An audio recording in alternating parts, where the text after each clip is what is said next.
Good evening, wherever you might be listening from tonight. Perhaps you're tucked beneath your covers, head resting on a soft pillow, in what you believe is the safest place in your home, your bedroom. If you have a thought about Victorian bedrooms or anything else you'd like me to explore in future nights, feel free to leave it in the comments. I do enjoy our quiet conversations across time.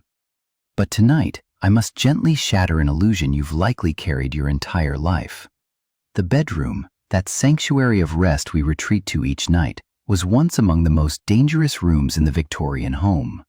Not because of burglars or monsters under the bed, but because of the very objects meant to provide comfort and safety. What if I told you that for the Victorians, going to sleep each night meant risking slow poisoning, suffocation, or even sudden, violent death? That the seemingly innocent furnishings surrounding them as they drifted off to sleep were silently conspiring against their health and safety. You see, we imagine Victorian bedrooms as elegant sanctuaries, four-poster beds with heavy curtains, ornate wooden furniture, delicate lace, and perhaps a cheerful fire in the grate. A place of refuge, a place of peace. But this comforting image masks a troubling reality that the Victorians themselves didn't fully comprehend. Have you ever wondered why Victorian literature is filled with characters who waste away from mysterious illnesses? Why children in Dickens' novels seem to die from slight colds that transform into deadly fevers? Why consumption, what we now call tuberculosis, claimed so many lives? The answer may lie not in some external threat, but in the very place they laid their heads each night. Consider this contradiction.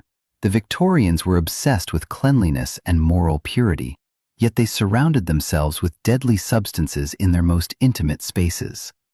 They created bedrooms that were showcases of wealth and taste, yet these same rooms could slowly kill them. What dangers lurked in the shadows of those heavy velvet curtains? What invisible threats wafted from the wallpaper as they slept? Why did the very gas lamps that banished the darkness bring their own silent peril? Tonight, we'll explore how the Victorian bedroom, that symbol of domestic tranquility and privacy, harbored hidden dangers that would shock modern sensibilities. We'll uncover how the pursuit of beauty, comfort, and status inadvertently created sleeping environments that were anything but restful. As you lie there in your modern bedroom, free from most of these historical hazards, let's journey back to a time when going to bed was an unwitting act of courage. When the soft glow of a bedside lamp might contain the seeds of madness. When the very walls could exhale poison with each rise in temperature. The story begins not with what the Victorians knew, but with what they didn't know, about chemistry, about ventilation, about the invisible world of bacteria and toxins that surrounded them as they slept.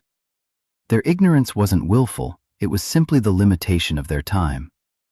And in that gap between knowledge and practice lay dangers that claimed countless lives. So close your eyes, if you haven't already, and let's step into a Victorian bedroom, a place where beauty and danger coexisted in ways we've largely forgotten. A place where the pursuit of domestic perfection sometimes led to tragedy. A place where the night held perils beyond mere darkness. When we picture a Victorian bedroom today, our minds conjure images largely shaped by period dramas, museum displays, and carefully preserved historic homes. We see ornate four-poster beds with plush mattresses and heavy curtains. Elegant dressing tables with silver-backed brushes.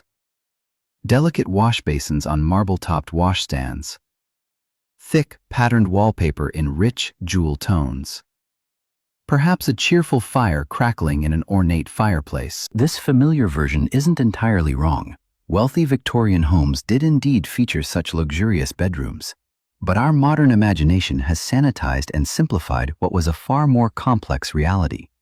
What we don't picture is the heavy, stale air that hung in these rooms, windows sealed tight against the night air, believed to cause illness. We don't imagine the flickering gas lamps leaking carbon monoxide as people slept. We don't see the arsenic slowly releasing from those beautiful green wallpapers. We don't notice the lead in the paint, the asbestos in the fireproofing, or the toxic chemicals in the very fabric of the curtains surrounding the bed. The Victorian bedroom we've inherited through cultural memory is a cleaned-up version, like a stage set rather than a lived reality. We've forgotten that these were spaces where people not only slept, but were born, fell ill, and died. Where chamber pots sat under beds in homes without indoor plumbing. Where sick rooms and deathbeds were part of everyday domestic life. School textbooks might mention that Victorian times saw advances in home comfort, but they rarely detail how these same advances introduced new dangers. The gaslight that replaced candles brought with it the risk of explosion and carbon monoxide poisoning. The new synthetic dyes that created vibrant colors in bedroom fabrics contained arsenic and other toxins. The very wallpaper that insulated rooms harbored deadly chemicals and trapped moisture that bred disease. What's been distorted in our cultural memory is the tension between appearance and safety. Victorians prized how things looked over how they functioned. A bedroom needed to display status and taste first. Comfort and safety were secondary concerns. This wasn't due to callousness, but to genuine ignorance about invisible threats.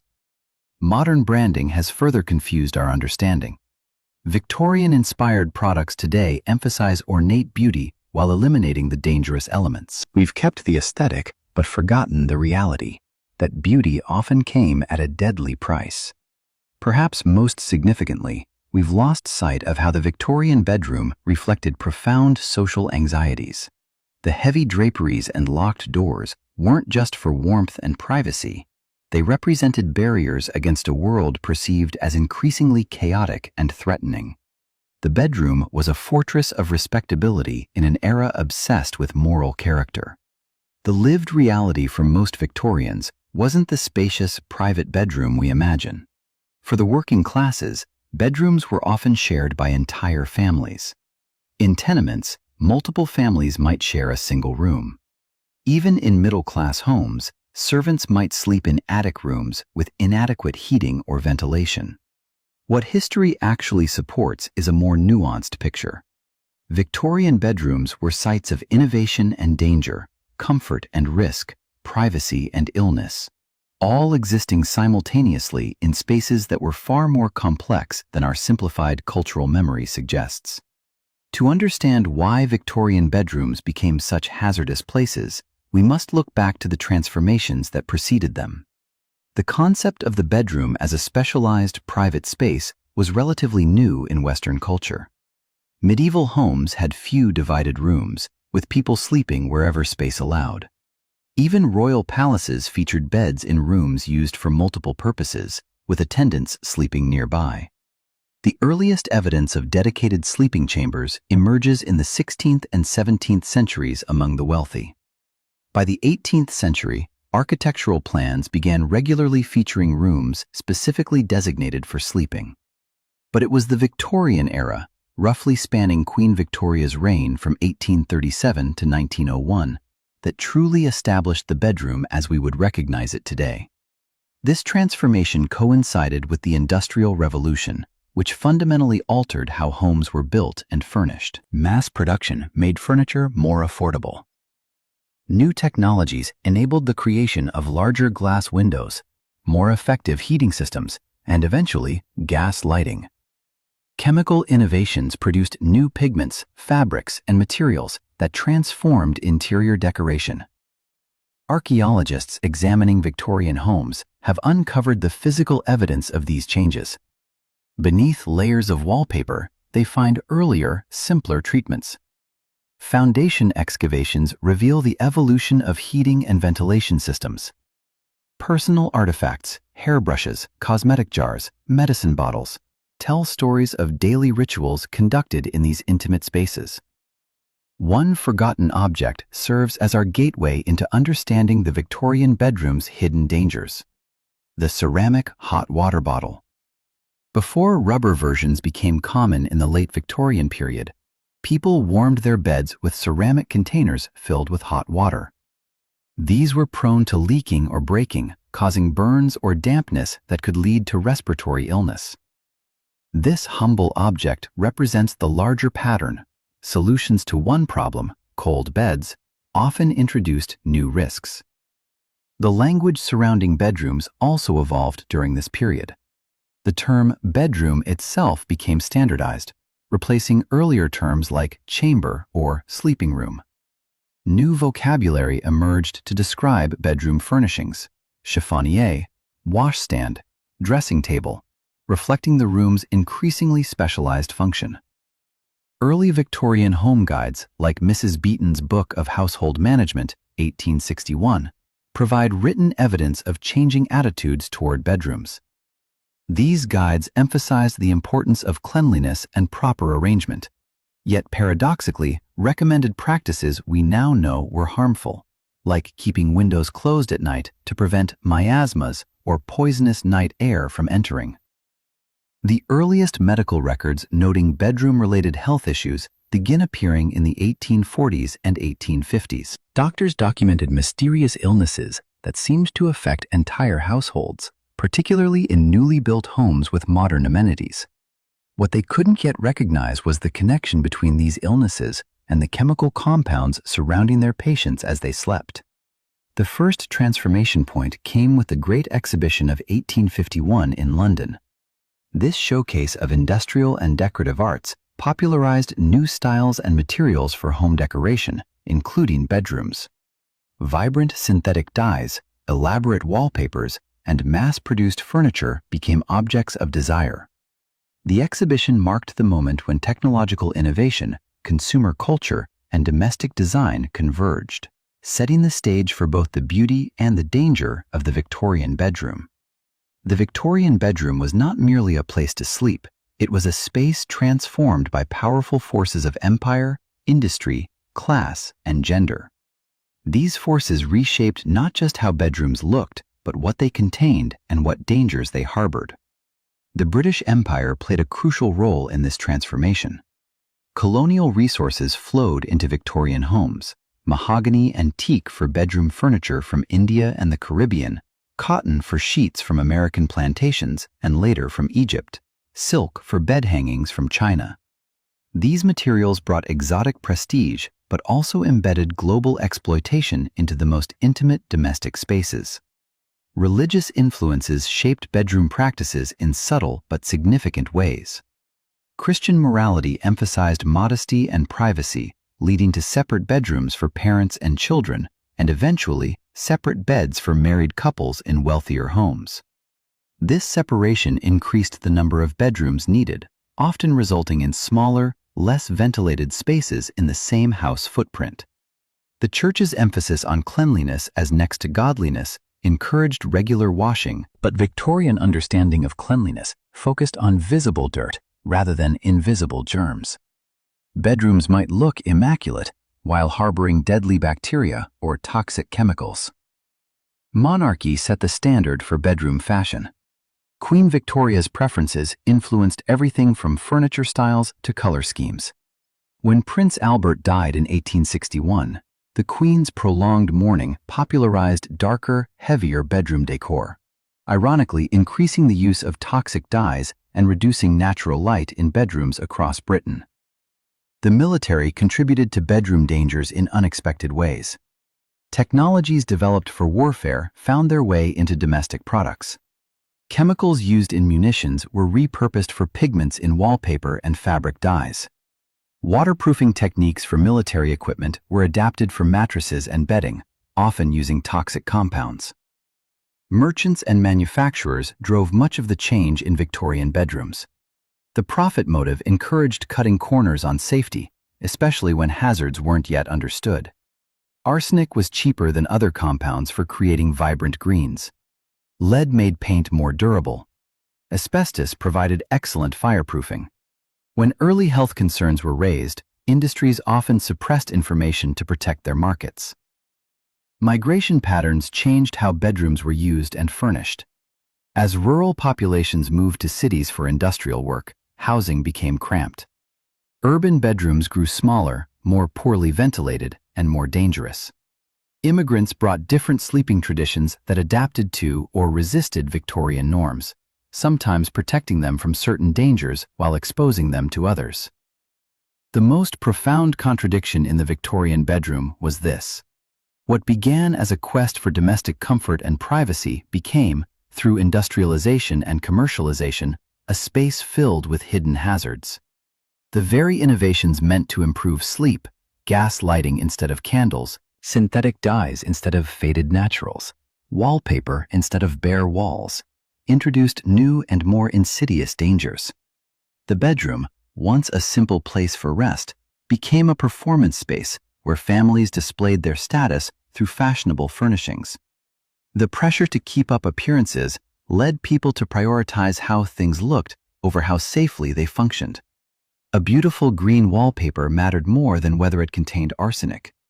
An elegant gas lamp took precedence over proper ventilation.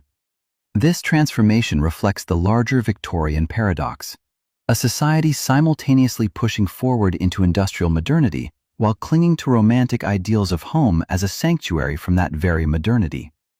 The bedroom became the physical embodiment of this contradiction, filled with industrial products, yet imagined as a pre-industrial haven.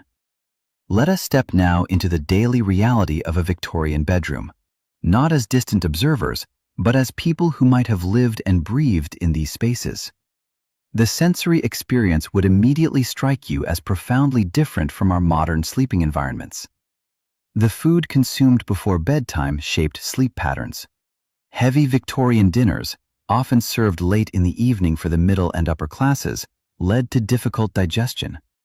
Many retired to bed with stomachs still processing rich, meat-heavy meals, causing restless sleep and contributing to the common use of sleeping draughts, often containing opium derivatives that brought their own dangers. Sleep itself followed different patterns. Without electric lighting, Victorians were more attuned to natural cycles of light and dark. Many practiced segmented sleep, sleeping for several hours, waking for a period in the middle of the night to read, pray, or talk quietly, then returning to sleep until morning. This practice, normal throughout human history, began to disappear as gas lighting and later electric light extended waking hours. Labor shaped bedroom experiences dramatically across social classes. For the wealthy, bedrooms were spaces of leisure where one might read, write letters, or take breakfast in bed. For servants, bedrooms were merely places to collapse in exhaustion between long workdays. A lady's maid might be summoned in the middle of the night to attend her mistress, while factory workers might share beds in shifts, one person sleeping while another worked, the bed never growing cold. The smells of a Victorian bedroom would overwhelm modern sensibilities. Without daily showering, bodies carried stronger natural odors. Chamber pots under beds held night soil until morning. Wool mattresses absorbed sweat and other bodily fluids over years of use. Gas lighting produced a distinctive smell when burning. Mothballs protected clothing with their pungent aroma. Lavender sachets, rose potpourri, and burning pastilles attempted to mask less pleasant scents. Illness was a constant presence in Victorian bedrooms. Without antibiotics, minor infections could become life-threatening. Respiratory diseases flourished in poorly ventilated spaces, especially when coal fires and gas lamps consumed oxygen and released carbon dioxide. The bedroom often transformed into a sick room, with family members nursing the ill through long nights. The smell of medicinal rubs, poultices, and sick room disinfectants would linger for weeks. Social expectations transformed the bedroom into a complex space of ritual and performance. The morning routine of a middle-class Victorian woman might take hours, washing with water carried up by servants, arranging hair, lacing into corsets so tight they restricted breathing and compressed internal organs, layering clothing that could weigh up to 15 pounds. Men's routines were simpler but still formalized, with shaving, grooming, and dressing following prescribed patterns. Class divisions were starkly visible in bedroom arrangements. A wealthy family's home might contain a master bedroom, separate bedrooms for older children, nurseries for younger ones, and tiny attic rooms for servants. Working-class families often shared a single room, with parents and children sleeping in the same bed or children on floor pallets. In the poorest tenements, strangers might share beds in shifts, spreading disease and eliminating all privacy. Family structures shaped bedroom use. Extended families often lived together, with grandparents, unmarried aunts, or widowed relatives sharing limited sleeping space. Children might sleep in parents' rooms until adolescence, witnessing adult intimacy and illness in ways modern children rarely do. Infant mortality meant many children witnessed death in the bedroom, perhaps explaining the Victorian obsession with good death rituals. Fear was a common bedfellow. Without modern medicine, going to sleep during illness carried the real possibility of not waking. Fire was a constant danger, especially with open flames for heating and lighting. The heavy draperies surrounding beds could catch fire from a single candle. Gas leaks could cause asphyxiation or explosion.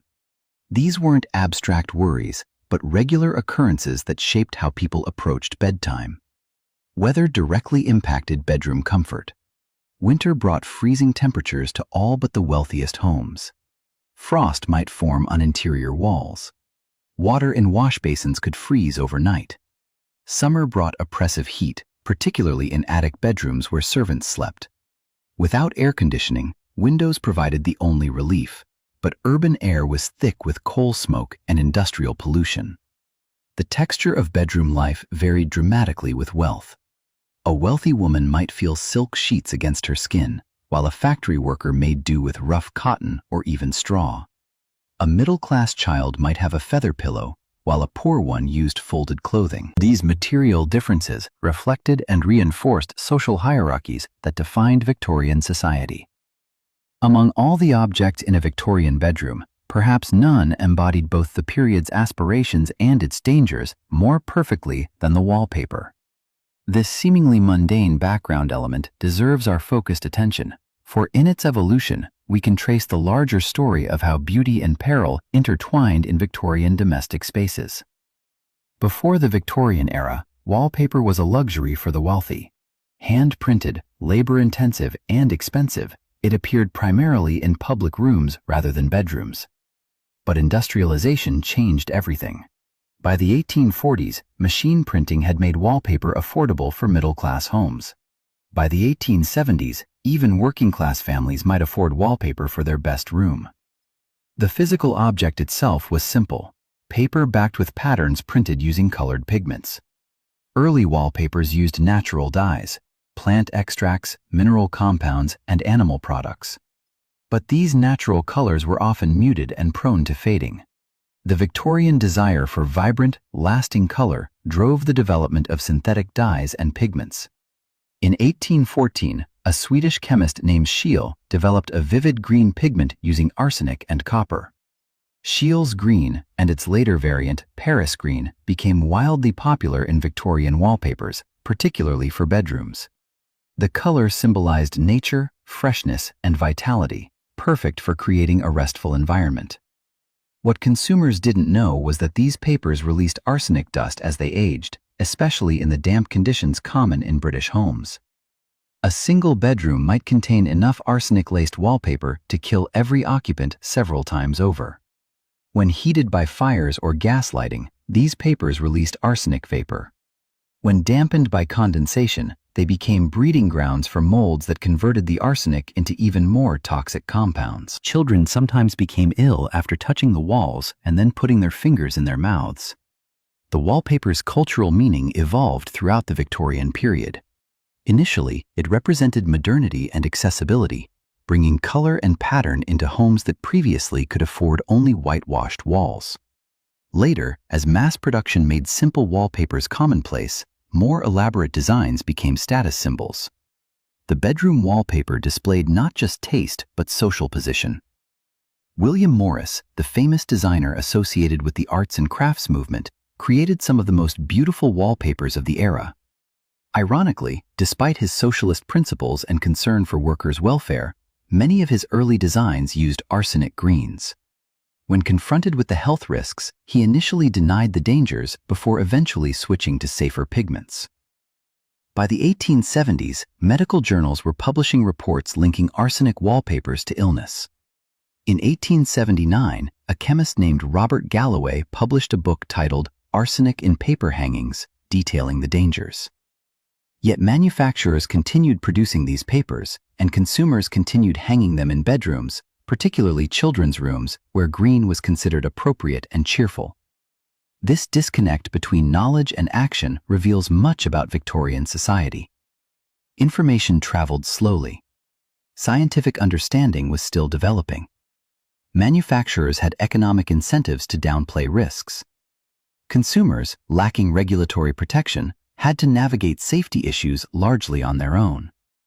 The wallpaper in a Victorian bedroom thus became more than decoration.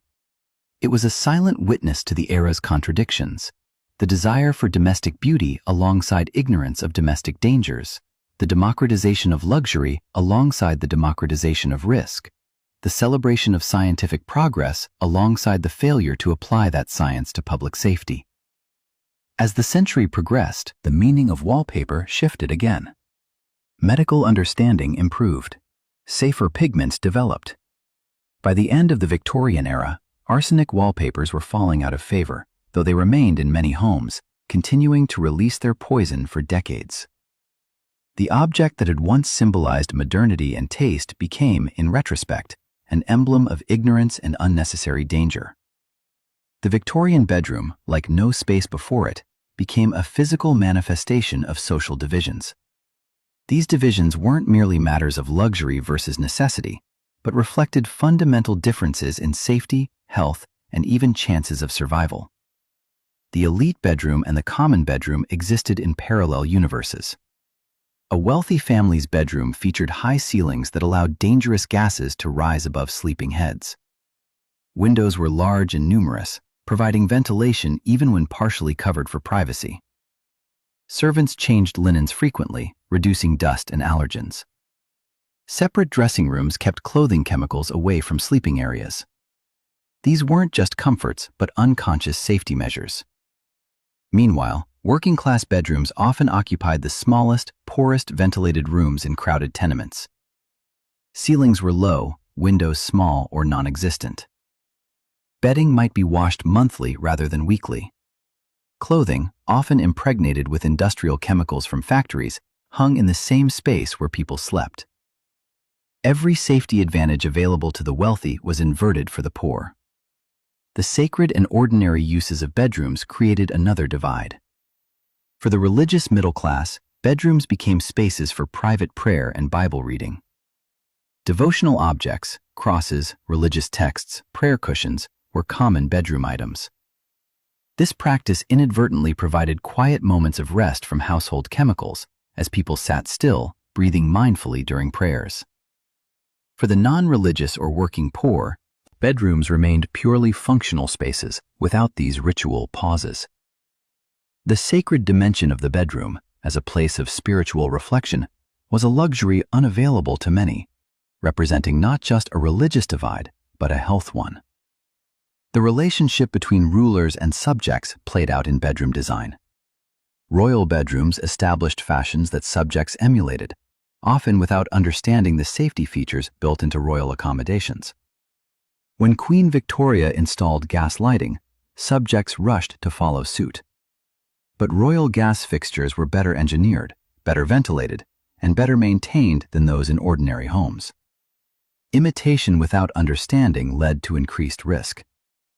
The clergy and layperson divide manifested in unexpected ways. Church-affiliated housing, whether parsonages or charity housing, often featured better ventilation and safer materials, reflecting religious concerns with health and cleanliness. Clergy, educated and connected to information networks, sometimes recognized and avoided dangers that lay people embraced. Religious publications occasionally warned against specific bedroom hazards, though usually on moral rather than safety grounds. Perhaps the most significant bedroom divide separated urban from rural dwellers. Rural bedrooms, though often lacking modern conveniences, benefited from natural ventilation, distance from industrial pollution, and traditional materials. Urban bedrooms, especially in industrial areas, concentrated dangers. Coal smoke entered through windows, factory chemicals permeated clothing, gas lighting depleted oxygen in already crowded spaces. The division between men's and women's bedroom experiences was particularly pronounced. Victorian women spent far more time in bedrooms than men, not just sleeping but dressing, a lengthy process, managing illness, primarily women's work, and sometimes confined during pregnancy or female complaints. This increased exposure to bedroom hazards may partly explain higher rates of certain mysterious ailments among women. Men's bedrooms, when separate from wives', were typically simpler, less decorated, and, ironically, often safer as a result. The masculine aesthetic favored fewer textiles, less elaborate wallpaper, and more leather and wood, all reducing exposure to chemical dyes and treatments. Men's shorter dressing routines meant less time inhaling bedroom air during physically active periods when breathing deepens. The starkest bedroom divide separated adults from children. Victorian nurseries and children's bedrooms often received the newest, most colorful, and most toxic decorations. Bright arsenical wallpapers were considered especially appropriate for children's rooms. Toys contained lead paint and other hazards. Children's faster metabolism and developing organs made them more vulnerable to these toxins. The very people most susceptible to bedroom dangers received the highest exposures. This hidden architecture of risk, overlaid on visible social divisions, reveals how inequality operated in ways even the Victorians themselves didn't recognize.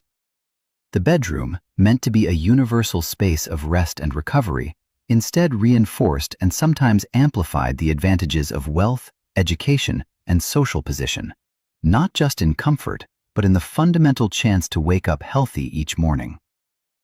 Now we arrive at the moment to shatter the most fundamental misconception about Victorian bedrooms, one that reverses our understanding of their approach to health and sleep. For generations, we've believed that Victorians sealed their bedrooms against night air out of superstition and ignorance. We've laughed at their fear of miasmas and vapors, seeing it as primitive thinking that preceded our scientific understanding of germs. But this comfortable narrative collapses under historical scrutiny. The truth is both more complex and more tragic. Victorians weren't simply wrong about bedroom ventilation. They were responding rationally to their environment with the knowledge they had. In industrial cities, the air outside was demonstrably dangerous.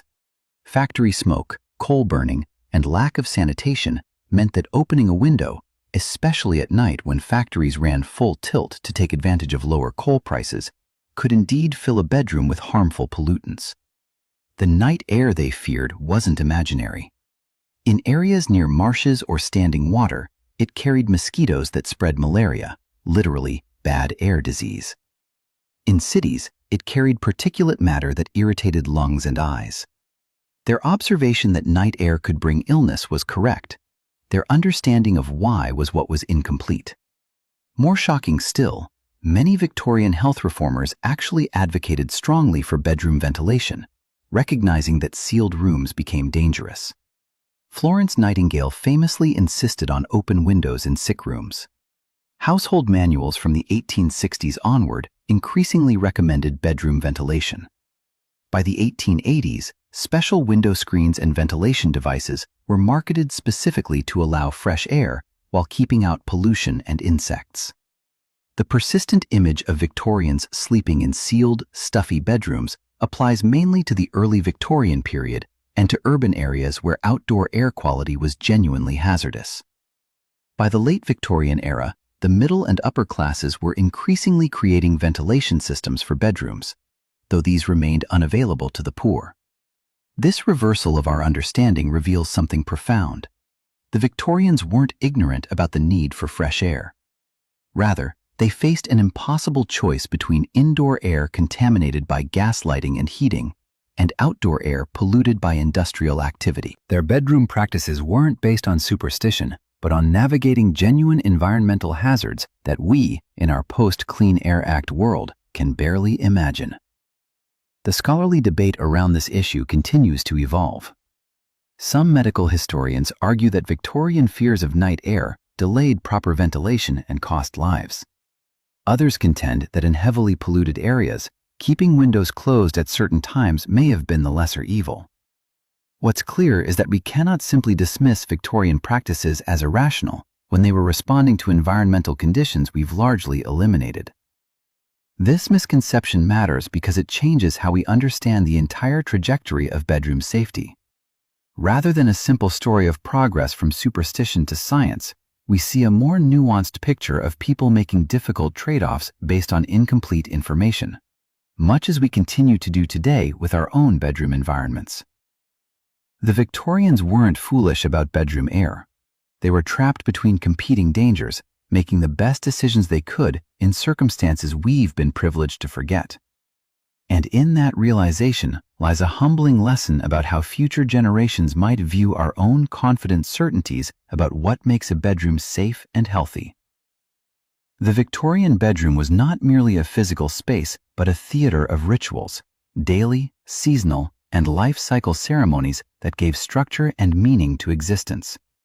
These repeated patterns created the rhythm of Victorian domestic life, establishing both comforts and, unwittingly, exposures to the bedroom's hidden dangers. The bedtime ritual followed predictable steps across social classes, though with varying degrees of elaboration. Lamps or candles would be lit as darkness fell. Evening prayers might be said, kneeling beside the bed.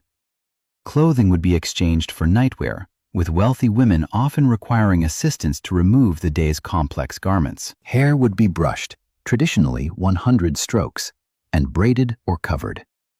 Beds would be warmed with hot water bottles or warming pans. Finally, the ritual closing of bed curtains would create a room within a room, a smaller space to heat with body warmth through the night. This nightly ceremony created a transition between public and private self, between activity and rest. But it also created moments of heightened exposure to bedroom hazards, the lighting of gas lamps releasing carbon monoxide, the stirring of arsenical dust from bed curtains, the handling of cosmetics containing lead and mercury. Morning rituals mirrored this pattern in reverse. The ceremonial opening of curtains, the pouring of water into basins for washing, the methodical dressing, layer by layer, the arranging of hair, and, for many women, the application of toxic cosmetics. These daily repetitions accumulated in the body, building up exposures that individually seemed insignificant, but collectively could undermine health. Symbolic actions permeated bedroom use. Beds were traditionally positioned with the head facing north, believed to align with magnetic fields for better rest. Mirrors were covered during illness and after death, reflecting both practical concerns about startling the unwell and deeper superstitions about souls being trapped in reflections. These practices created a symbolic landscape overlaid on the physical bedroom. Inherited routines passed down through generations shaped how people interacted with their bedrooms. Grandmothers taught mothers who taught daughters how to properly make a bed, typically with tight tucking that restricted movement during sleep. The placement of lavender or rosemary between linens to repel insects and mask odors continued practices centuries old. These transmitted behaviors created continuity, but sometimes perpetuated practices that had become dangerous in new industrial contexts. Ritual timing governed bedroom activities. The Sunday changing of sheets. The spring and fall cleaning when mattresses would be beaten outdoors and walls washed down. The seasonal rotation of heavier or lighter bedding. These temporal patterns meant that certain exposures intensified at specific times. Spring cleaning might release months of accumulated toxins in a single day of vigorous activity. Seasonal cycles affected bedroom safety dramatically. Winter brought the greatest dangers, as sealed windows, burning coal, and gas lighting combined to create oxygen-depleted, carbon monoxide-rich environments. Summer allowed open windows but brought different risks. Insects carrying disease, pollen triggering asthma, urban pollution at its peak. The bedroom's hazards waxed and waned with the turning year. Sacred gestures transformed the bedroom into a space of spiritual significance. Many Victorians knelt for prayers morning and night beside their beds. Children were taught to fold hands and close eyes in specific ways. The sign of the cross might be made upon waking or before sleeping. These moments of ritual stillness created pauses in the day's activities, breaths of calm in otherwise busy lives. Family repetition created shared bedroom experiences that bound generations. The same lullabies sung to babies, the same stories told to children at bedtime, the same remedies applied during illness. These repeated experiences created emotional continuity even as the material reality of bedrooms changed dramatically throughout the Victorian period. The rhythmic language of these rituals, the predictable phrases of prayers, the counting of brushstrokes, the familiar words of bedtime stories, created a hypnotic cadence that eased the transition to sleep. Good night, sleep tight, don't let the bedbugs bite. A common Victorian bedtime saying acknowledged the realities of insect-inhabited mattresses while transforming them into a soothing rhyme. These bedroom rituals weren't merely cultural practices, but psychological tools for managing the vulnerability of sleep. In an era when entering unconsciousness carried real risks, from fire, from illness, from poor air quality, these repetitive actions provided a sense of control and continuity. They made the dangerous act of surrendering to sleep feel safe and normal, even when it wasn't. The Victorian bedroom was where the human body faced its greatest vulnerabilities, where the basic biological needs for rest and recovery confronted environmental hazards that could undermine health or end life. This intimate relationship between body and bedroom space reveals the most fundamental challenges of Victorian existence. Hunger rarely entered the bedroom for the wealthy, but for the poor, going to bed without adequate food was common. Sleep on an empty stomach is lighter, less restorative. Children in particular suffered developmental consequences from this combination of malnutrition and poor sleep.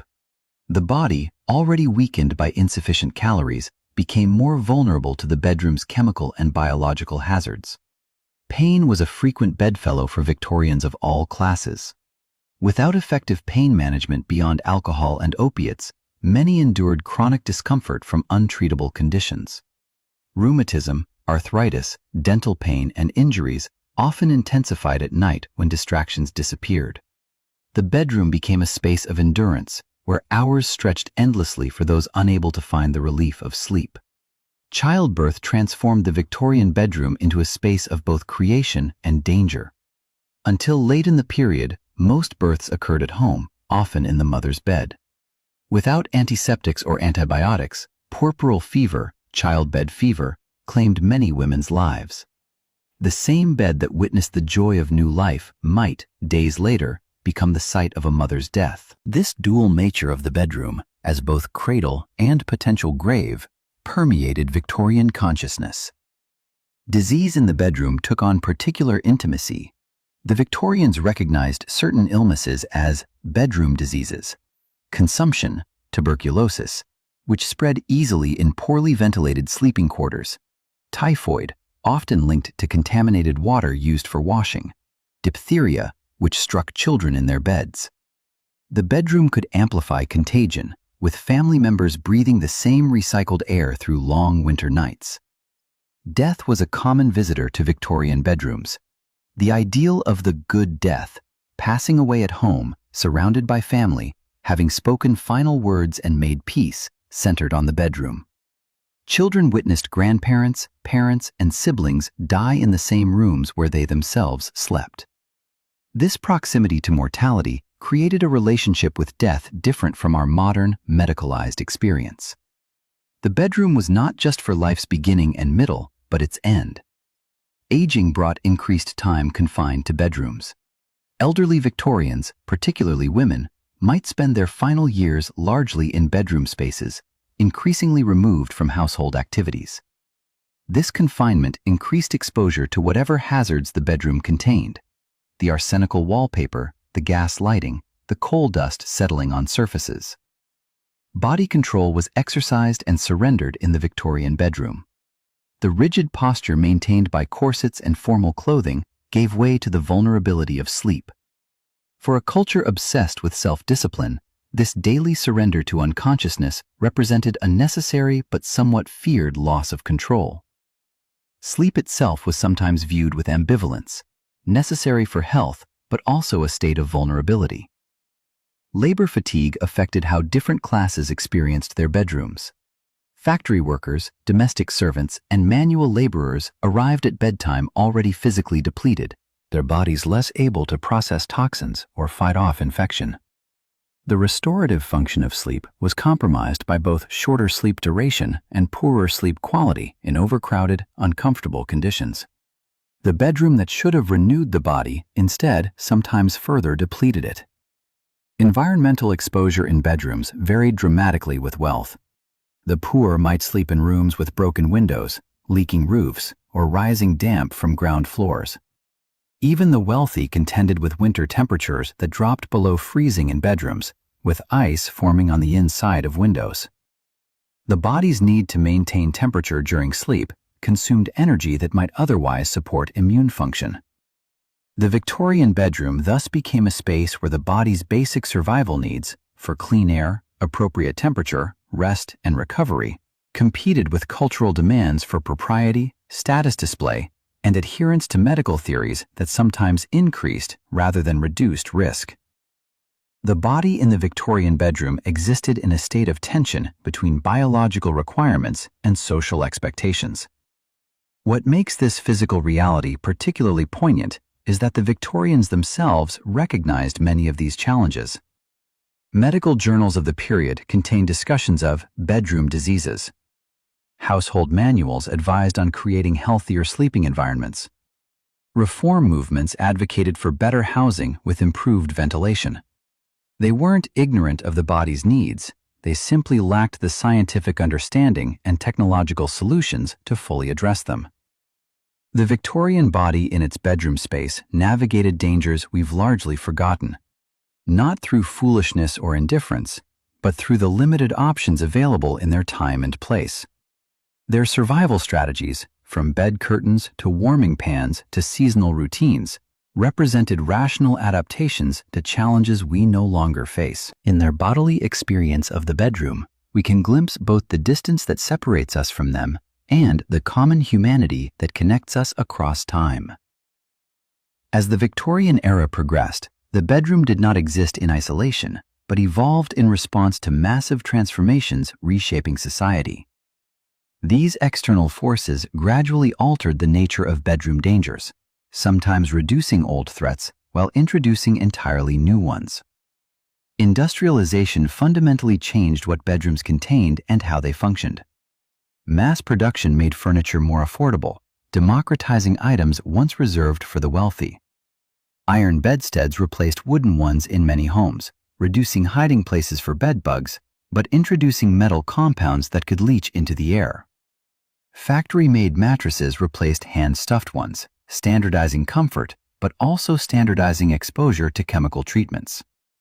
The industrial processes that made bedroom goods more accessible also introduced new, invisible hazards into the most intimate domestic space. Colonialism transformed the Victorian bedroom in both obvious and subtle ways. Exotic woods from exploited territories appeared in bedroom furniture. Cotton from plantations using slave and then indentured labor filled mattresses and made sheets. Patterns from India, China, and Africa were appropriated for wallpapers and textiles. These global connections brought not just materials but microbes. New pathogens traveled along colonial trade routes, eventually reaching bedrooms far from their origins. The Victorian bedroom became a microcosm of empire, containing its resources, reflecting its aesthetics, and sometimes harboring its diseases. Modernization of infrastructure gradually altered bedroom environments. The introduction of municipal water systems meant that middle-class homes increasingly had dedicated bathrooms, removing the intimate functions of washing and elimination from the bedroom. Gas lines brought new lighting, but also new dangers. Later, electrical wiring reduced fire risk from candles and oil lamps, but created its own hazards in early, unregulated installations. Each infrastructure improvement solved certain problems, while sometimes creating others. Scientific shifts slowly transformed understanding of bedroom health. Germ theory, gradually accepted from the 1870s onward, eventually challenged miasma theory's emphasis on bad air. This shifted focus from ventilation alone to cleanliness and disinfection. New understanding of toxicology began to identify specific chemical hazards in bedroom furnishings. By the 1880s, scientific testing could detect arsenic in wallpaper, leading to the first consumer safety campaigns targeting bedroom products. Legal reform eventually addressed some bedroom dangers. The 1875 Public Health Act in Britain established minimum standards for housing, including requirements for windows that could open. Various adulteration acts began regulating chemicals in consumer goods, though bedroom items weren't initial priorities. Factory acts improved conditions for workers making bedroom furnishings, gradually reducing the most toxic manufacturing processes. These regulatory frameworks developed unevenly, protecting the middle class before the poor, addressing obvious hazards before subtle ones. The global spread of Victorian bedroom ideals exported both their comforts and their dangers. Colonial administrators, missionaries, and merchants carried British bedroom customs to outposts across the empire. Indigenous sleeping arrangements were often deemed primitive and replaced with Victorian-style bedrooms, complete with their hidden hazards. Simultaneously, colonial experiences sometimes brought safer practices back to Britain. The mosquito net, for instance, developed in colonial settings, eventually protected some British beds as well. Decline or reinvention of traditional bedroom elements occurred throughout the period.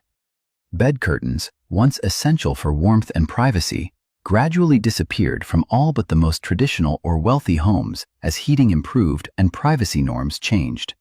The elaborate ritual of the formal bedroom toilet, grooming routine, simplified as women's fashion became somewhat less complex. The sickroom function of bedrooms began shifting to hospitals for serious illnesses. These changes sometimes reduced exposure to certain hazards while introducing new patterns of use and risk. By the end of the Victorian era in 1901, the typical middle-class bedroom contained a mix of traditional elements and modern innovations. Perhaps an heirloom wooden bed frame, but a factory-made mattress. Maybe gas lighting, but also early electric appliances. Possibly arsenical wallpaper, but windows that could open for ventilation. This hybrid space reflected a society in transition, moving unevenly toward greater safety, but still harboring dangers from both past and present. What makes this transitional period so fascinating is that many Victorians were aware they lived in changing times. Household manuals from the 1890s specifically addressed the modern bedroom as something distinct from earlier forms. Health reformers advocated for scientific approaches to bedroom arrangement. The bedroom became a site where tradition and innovation negotiated their uneasy relationship, sometimes improving safety, sometimes merely exchanging old risks for new ones. The Victorian bedroom we think we know bears only partial resemblance to historical reality. Our contemporary imagination has both sanitized and sensationalized this intimate space, creating distortions that obscure the complex truth of how Victorians actually lived and slept.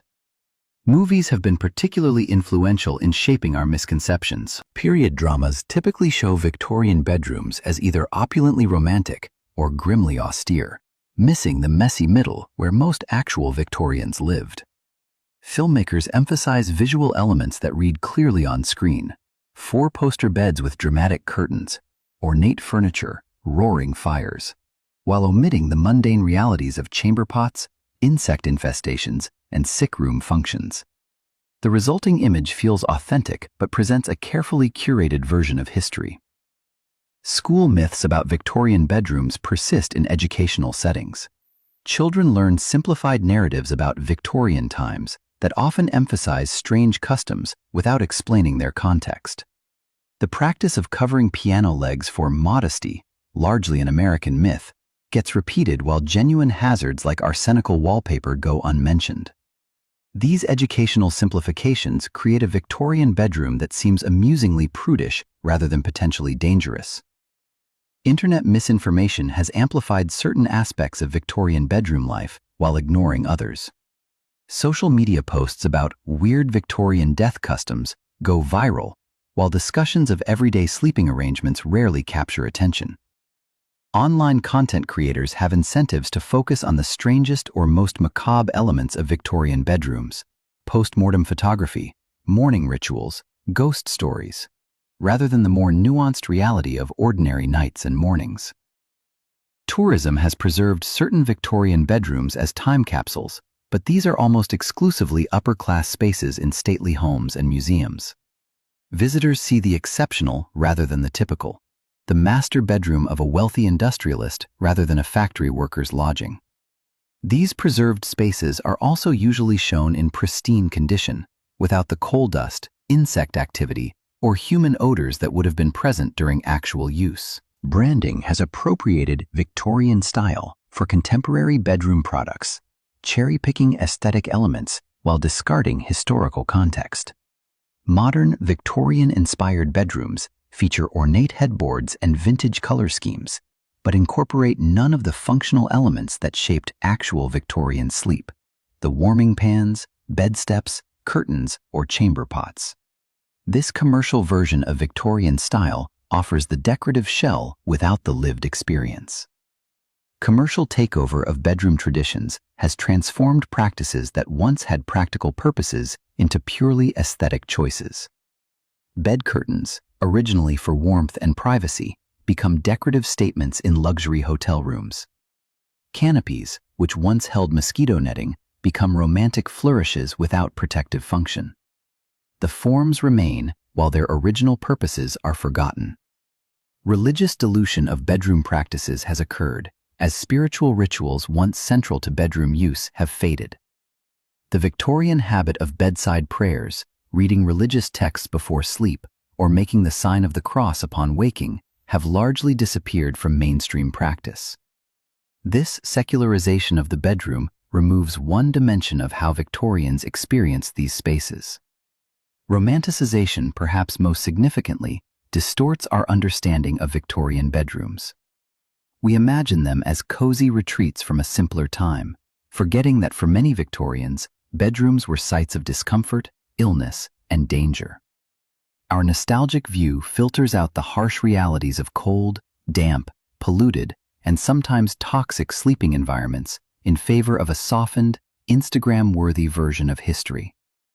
What's most ironic about these distortions is that they often invert the actual Victorian experience. We imagine their bedrooms as private sanctuaries, when many Victorians had little or no privacy. We picture them as hygiene-obsessed, when their understanding of cleanliness focused on visible dirt rather than invisible germs.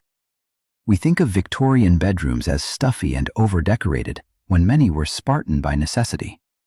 The gap between historical reality and our cultural imagination matters because it shapes how we understand not just the past, but our present. When we misremember Victorian bedrooms as simply quaint or old-fashioned, rather than potentially dangerous, we miss the opportunity to recognize similar blind spots in our own relationship with domestic spaces. The Victorians didn't know that their beautiful green wallpaper contained arsenic. What might we be equally ignorant about in our own bedrooms? Despite the dangers lurking in Victorian bedrooms, many of their design elements, practices, and aesthetics have persisted into the modern era. This survival wasn't random, but followed specific patterns that reveal much about how traditions endure, even as circumstances change. Flexibility allowed certain Victorian bedroom elements to adapt to new conditions. The basic form of the bed itself evolved while maintaining recognizable continuity.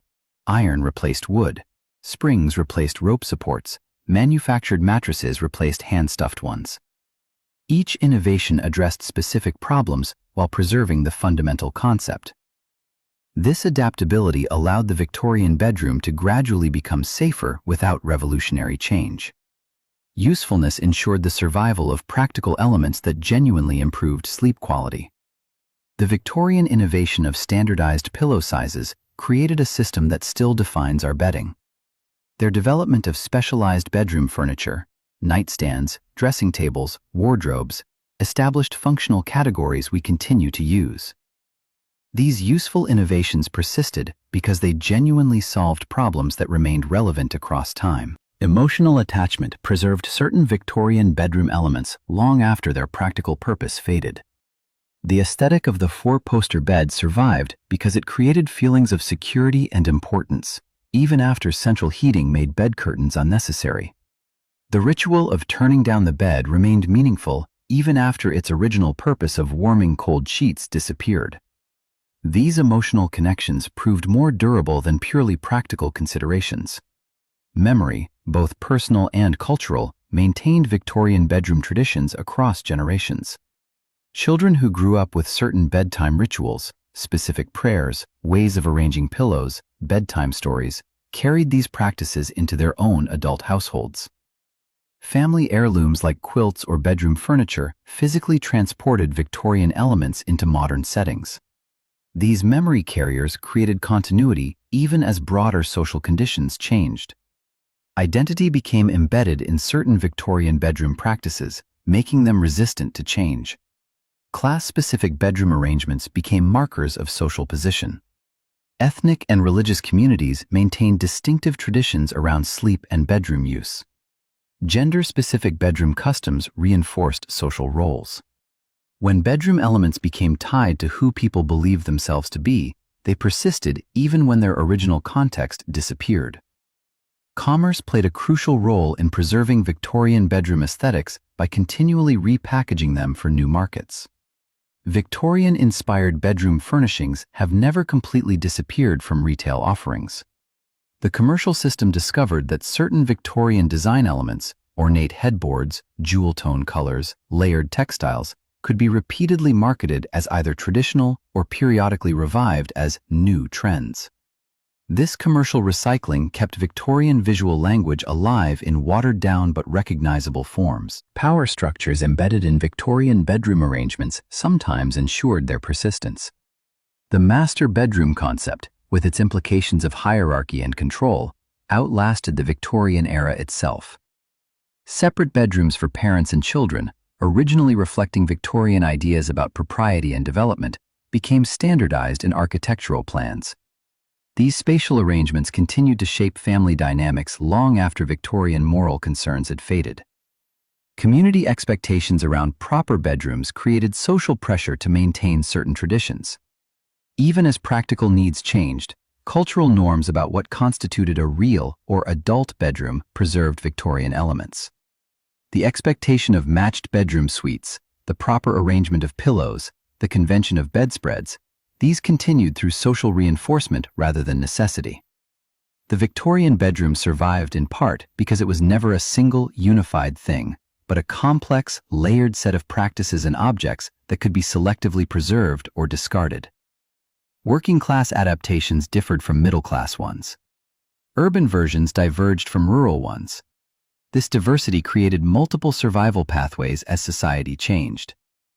Perhaps most fundamentally, the Victorian bedroom survived because sleep itself remains a constant human need, even as our understanding of it evolves. The basic requirements for rest, some form of comfortable surface, some degree of privacy, some protection from environmental extremes, create continuity across historical periods. The Victorian bedroom, for all its peculiarities and dangers, was ultimately a response to these universal needs, and in that response lay the seeds of both its problems and its persistence. What's most remarkable about this survival is its selectivity.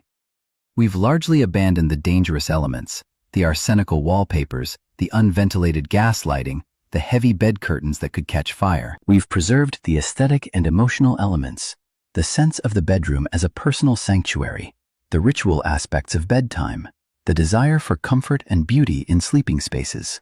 This selective preservation suggests a kind of cultural wisdom that sorts useful traditions from harmful ones, even without full understanding of why certain practices might be dangerous.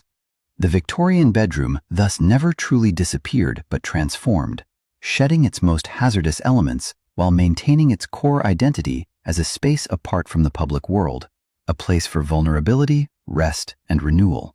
In this transformation, we can see how cultures evolve not through wholesale replacement, but through continuous adaptation, preserving what works while gradually discarding what doesn't.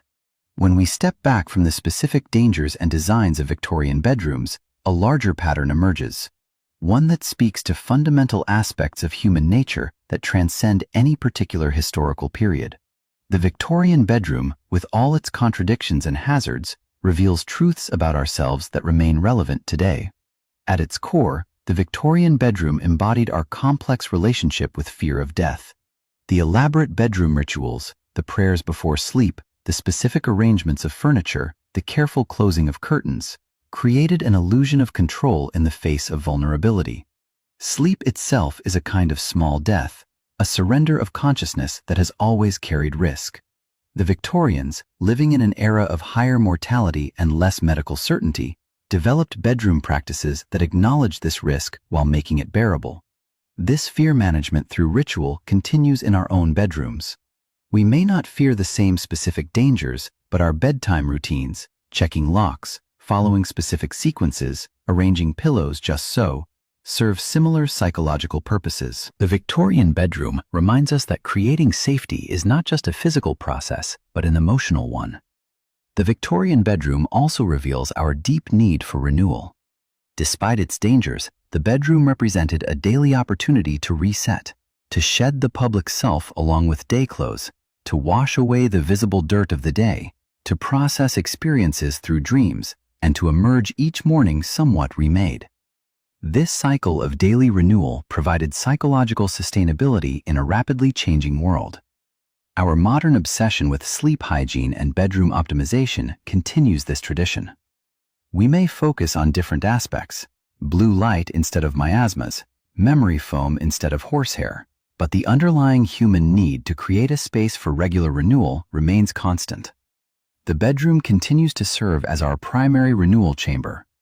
The Victorian bedroom powerfully demonstrates our need for belonging within social structures. Bedroom practices were never just individual choices, but reflections of class, gender, religion, and family identity.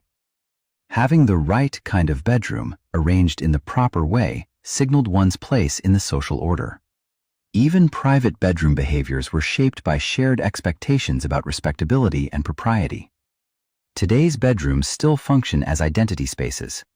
The choices we make about our most private rooms, minimalist or maximalist, technology-filled or screen-free, shared or solitary, position us within contemporary social categories. The Victorian bedroom reminds us that even our most intimate spaces are never entirely personal, but exist in dialogue with broader social meanings. Perhaps most poignantly, the Victorian bedroom highlights our human capacity for continuity amid change. As the world transformed around them, as industrialization, urbanization, and scientific revolutions altered fundamental aspects of daily life, Victorians maintained certain bedroom traditions that connected them to earlier generations. The bedroom became a space where change could be managed, where the shock of modernity could be tempered by familiar rituals and objects. Our own bedrooms similarly balance innovation and tradition. We incorporate new technologies and materials while maintaining practices that would be recognizable to our grandparents or even great-grandparents. This selective conservation creates psychological continuity in rapidly changing times. The Victorian bedroom also reveals something profound about human memory and grief. The bedroom's role as a space for birth, illness, and death made it a repository of emotional history. The bed where a child was born might later become the bed where a parent died. These layered memories transformed bedrooms into emotional palimpsests, spaces where joy and sorrow accumulated in physical form. While modern medicine has moved birth and death largely to institutional settings, our bedrooms remain memory spaces. The inherited quilt, the mattress that remembers our shape, the side of the bed that remains yours even after a partner is gone. These emotional dimensions of bedrooms connect us directly to our Victorian ancestors. The Victorian bedroom ultimately teaches us about human reinvention, our capacity to rethink and redesign even our most intimate spaces in response to new knowledge. As understanding of disease transmission and chemical hazards grew, Victorian bedrooms gradually became safer. Not instantly, not without resistance, but steadily over decades, dangerous practices were abandoned and healthier ones adopted. This capacity for reinvention gives hope for our own blind spots. What bedroom dangers might we currently accept that future generations will find shocking? What aspects of our sleeping environments might be subtly undermining our health in ways we don't yet recognize? The Victorian experience suggests that we will eventually identify and address these hazards, continuing the long human project of creating truly restorative sleep spaces. In the Victorian bedroom, with all its contradictions between appearance and reality, between knowledge and practice, between danger and comfort, we ultimately see ourselves, navigating imperfect information, balancing tradition and innovation, seeking safety while accepting vulnerability, and creating meaning through the spaces where we spend our most defenseless hours. As we move deeper into our exploration of Victorian bedroom dangers, let us now allow our minds to settle, to drift toward the more reflective aspects of this history. The sharp edges of fact begin to soften. The urgent corrections fade into background. We need not hold so tightly to names and dates and specific chemical compounds. Instead, let us feel the broader rhythms of this story. Consider how the cycle of seasons shaped the Victorian bedroom experience. In winter, the room grew cold enough to see your breath in the morning light. Frost patterns formed on window glass, creating temporary art that melted with the day's first fire. The weight of blankets pressed down, creating a cocoon of warmth in a cold world. In spring, windows might open again, bringing the scent of blossoms, but also the coal smoke of cities still heating chilly homes. Summer brought its own challenges, the stuffiness of hot air trapped under eaves, the difficult choice between closed windows with stagnant air or open ones admitting insects. Autumn brought earlier darkness, the return of evening fires, the gradual withdrawal back into indoor life. This seasonal cycle continues in our own bedrooms, though muted by central heating and air conditioning. Something in us still responds to the quality of light changing through the year, to the different sounds that come through windows in different seasons. Our bodies remember what our minds might forget, that we are creatures shaped by natural rhythms. The Victorian bedroom reminds us that sleep has always been a journey through vulnerability. As consciousness loosens its grip, we surrender control in ways that require profound trust. Trust in our physical environment, in the social structures that protect us, in the return of morning and awareness. The elaborate precautions Victorians took before sleep, checking the fire was safe, securing windows, arranging bedclothes just so, acknowledged this vulnerability while creating conditions where surrender felt possible. We may check different things, smartphone alarms instead of mantle clocks, security systems instead of door locks, but the psychological pattern remains. Sleep requires a letting go that must be prepared for, a transition from vigilance to trust. The objects that surrounded sleeping Victorians carried meanings beyond their practical functions. The family Bible on the bedside table represented moral continuity and divine protection during vulnerable hours. The portrait of a departed loved one maintained connections across the boundary of death. The arrangement of furniture reflected not just practical needs, but a worldview, a proper order that extended from the largest social structures down to the smallest domestic details. Our own bedrooms similarly contain objects that transcend utility. The books we keep nearby, the photos we choose to see first thing in the morning and last thing at night, the particular arrangement of pillows. These create not just physical comfort, but psychological coherence. The bedroom remains a space where we externalize internal values. Victorian sleep itself followed different patterns than our own. Without electric lighting extending days uniformly throughout the year, sleep expanded and contracted with natural light. Winter might bring 9 or 10 hours in bed, summer significantly less. Sleep often came in segments rather than one continuous block. The first sleep, followed by a period of quiet wakefulness, then a second sleep until morning.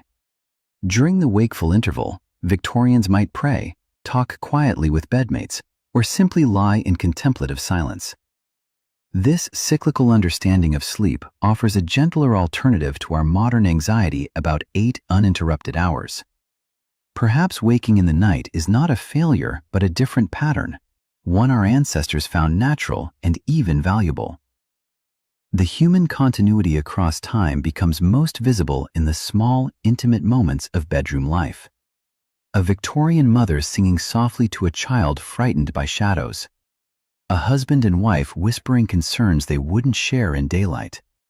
A young person writing in a diary by candlelight, trying to make sense of their place in the world. a widow touching the empty side of the bed where a partner once lay. These private moments have remained essentially unchanged despite all the material transformations in bedroom spaces. We are connected to the Victorians not primarily through the objects they used or the dangers they faced, but through these shared human experiences, the vulnerability of sleep, the intimacy of spaces where we allow ourselves to be fully seen, the quiet thoughts that come in the borderlands between wakefulness and dreams. As your own thoughts perhaps begin to drift, consider how the bedroom has always been a place of transitions, between day and night, between consciousness and unconsciousness, between one day and the next.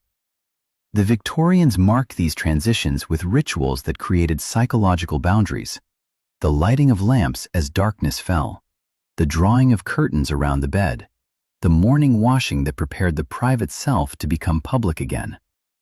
These threshold moments remain significant. Our own bedtime routines, whether elaborate or simple, create similar psychological markers. They tell our bodies and minds that one state is ending and another beginning. They ease us through transitions that might otherwise feel abrupt or jarring. The Victorian bedroom, for all its dangers and differences, ultimately served the same essential purpose as our own: to create conditions with a necessary surrender to sleep feels safe enough to allow. The specific hazards have changed. The fundamental human need has not. As your breathing perhaps slows and deepens, as the weight of the day begins to release its hold, remember that you participate in this ancient human pattern. The details change across time and culture, but the essence remains: creating a space apart from the world's demands, a place where renewal becomes possible through temporary withdrawal. The Victorian bedroom, with all its contradictions and complexities, its beauty and its hidden perils, ultimately tells us something profound about being human, about our need for both safety and surrender, for both personal expression and cultural belonging, for both protection from and connection to the world beyond our doors. We return now to where we began, to the contradiction that Victorian bedrooms, those symbols of domestic sanctuary and comfort, harbored hidden dangers that threatened the very people they were meant to protect. But we return with deeper understanding, with context that transforms simple facts into meaningful patterns. The green wallpaper that once seemed merely decorative now reveals its dual nature, both beautiful and potentially deadly, both an expression of Victorian aesthetic values and a manifestation of industrial-era ignorance about chemical hazards. We see it not as evidence of foolishness, but as a poignant reminder of how partial knowledge shapes human choices in every era, including our own. The heavy bed curtains that once seemed merely quaint now appear as rational adaptations to specific conditions, to cold rooms without central heating, to bedrooms that served multiple functions requiring privacy, to urban environments filled with coal smoke and industrial pollution. What seemed like excessive decoration reveals itself as functional design responding to genuine needs. The elaborate bedtime rituals that might have struck us as unnecessarily complicated now emerge as psychological tools for managing the vulnerability of sleep in an era of greater uncertainty. The prayers, the checking of locks and fires, the specific arrangement of objects, these created the conditions where surrender to unconsciousness felt possible despite very real dangers. This transformed understanding doesn't erase the genuine hazards Victorian bedrooms contained. The arsenical wallpapers did release toxic dust. The gas lighting did deplete oxygen and sometimes leak carbon monoxide. The heavy textiles did harbor insects and trap unhealthy air. But we now see these dangers within their historical context, as unintended consequences of attempts to create comfort and beauty with the limited knowledge available. The final human truth revealed by Victorian bedrooms is perhaps this: our intimate spaces always reflect both our highest aspirations and our blindest spots. The Victorians created bedrooms that expressed their values, their desire for privacy, their appreciation of craftsmanship, their belief in proper order, their sense of domestic space as a haven from industrial chaos. Yet these same spaces inadvertently embodied their limitations, their incomplete understanding of disease transmission, their ignorance of chemical toxicity, their acceptance of social inequalities that left many sleeping in dangerous conditions. Our own bedrooms likely contain similar contradictions.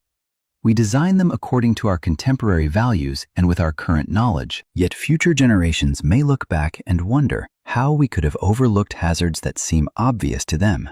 Perhaps electromagnetic fields from our devices, chemicals in our synthetic mattresses, or other dangers not yet identified. This recognition need not produce anxiety, but rather humility, an awareness that we, like the Victorians, do the best we can with what we know, creating spaces that reflect both our wisdom and our limitations.